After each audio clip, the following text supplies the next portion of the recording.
Number 2, గౌరవ IT శాఖ మంత్రి గారు నిన్న ఈ మాధ్యంలో నా ఇష్టమయ్యా 25 పైసలకి 99 పైసలకి ఎన్ని ఎకరాలైనా ఇస్తాను, నువ్వెవడో చెప్పడానికి అన్నాను. అది ఫార్చ్యూన్ 500లో ఉంటే ఎందుకు ఇవ్వకూడదు, ఫార్చ్యూన్ 500లో ఉంటే ఇవ్వకూడదా అని. మంచిదే సార్, ఫార్చ్యూన్ 500లో ఉన్న కంపెనీలకి మీరు ల్యాండ్లు ఇచ్చారు. ఏది, టీసీఎస్, కాగ్నిజెంట్. సార్ ఇవి రెండు ముందు పెట్టి చూడండి, రాష్ట్ర ప్రజలు ఒకసారి అర్థం చేసుకోండి ఎంత తెలివిగా.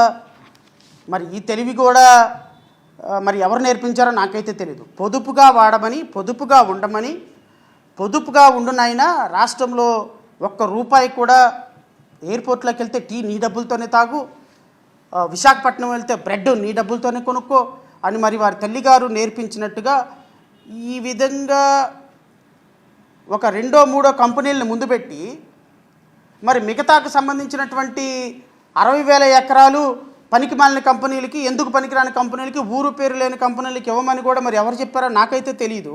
మరి బహుశా ముఖ్యమంత్రి గారు చెప్పుంటారేమో. ముఖ్యమంత్రి గారు తెలివితేటలేమో ఇవి.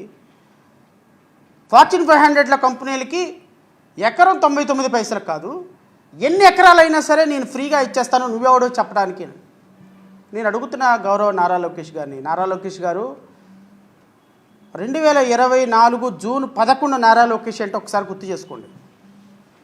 నేను చూసినా మిమ్మల్ని రాజమండ్రిలో లేకపోతే యోగాళం పాదయాత్రలో ఒక కానిస్టేబుల్ చొక్కా పట్టుకుని ఇస్త్రీ అవతల పడేస్తే పక్కకి వెళ్ళిపడ్డారు మీరు.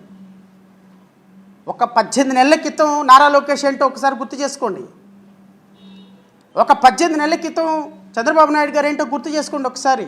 ఒక 18 నెలల క్రితం ఈరోజు మీడియాలోకి వచ్చి భౌ భౌ భౌ అని మొరుగుతున్నటువంటి, పచ్చకండవాలు వేసుకొని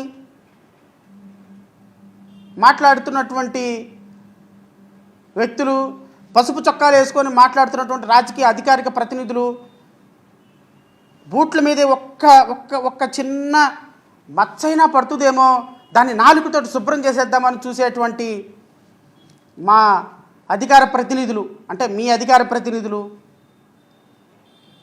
ఇలాంటి వాళ్ళందరూ ఒక 18 నెలల ముందే ఏంటో వాళ్ళ పరిస్థితి ఒకసారి చూడండి. కుప్పంలో అడుగు పెట్టాలంటే గజ గజ గజ గజ వణికిపోయినారు చంద్రబాబు నాయుడు గారు. ఒక కానిస్టేబుల్ నారా లోకేష్ని కదనివ్వాల, అది 18 నెలల క్రితం. మళ్ళీ 3 సంవత్సరాల క్రితం ఇంకెలా ఉంటుందో ఒకసారి ఆలోచించుకోండి. అంటే ఇన్ బిట్వీన్ షార్ట్ టెన్యూర్ ఉంది చూశారు. ఈ షార్ట్ టెన్యూర్లో అంత అధికార మదంతో మాట్లాడకూడదు, అంత అహంకారంతో మాట్లాడకూడదు. ఎందుకంటే అహంకారం అనేది మనల్ని మనమే తినేస్తుంది. జగన్ నిన్ను అధపాతాళానికి తొక్కేస్తా. పవన్ కళ్యాణ్ మీరేం అధపాతాళానికి తొక్కలేదు నాయన. మాలాంటి వాళ్ళ స్వేదంతో, రక్తంతో ఈరోజు మీరు 164 సీట్లకు అధికారంగా వచ్చారు. మీరేం చించింది లేదు, పొడిచింది లేదు. ఈ గత 5 సంవత్సరాల్లో జగన్మోహన్ రెడ్డి పేరింటే 3 సార్లు బాత్రూమ్కి వెళ్ళి వచ్చిన వాళ్ళు మీరంతా. మాజీ ముఖ్యమంత్రి గారు కలలో వచ్చినా నిద్రపోకుండా మంచినీళ్ళు తాగి అలాగే కూర్చొని ఉన్నవాళ్ళు మీరంతా.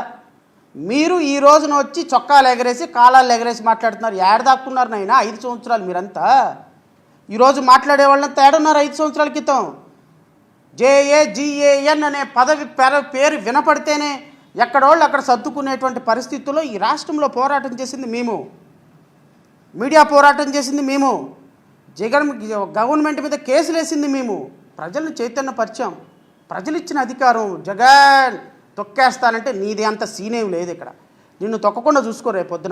రేపు పిఠాపురంలా కాదు కదా, ఆంధ్రప్రదేశ్ రాష్ట్రంలో ఏ కాన్స్టిట్యున్సీలో నిలబడినా ప్రజలు నిన్ను ఓడించడానికి సిద్ధంగా ఉన్నారన్న విషయం మాత్రం గుర్తుపెట్టుకోండి. ఇంత అహంకారం పనికిరాదు నారా లోకేష్ గారు, పవన్ కళ్యాణ్ గారు. ప్రజలంటే ఏమనుకుంటున్నారు మీరు? ప్రజలకు సంబంధించిన ఆస్తి అంటే ఏమనుకుంటున్నారు మీరు?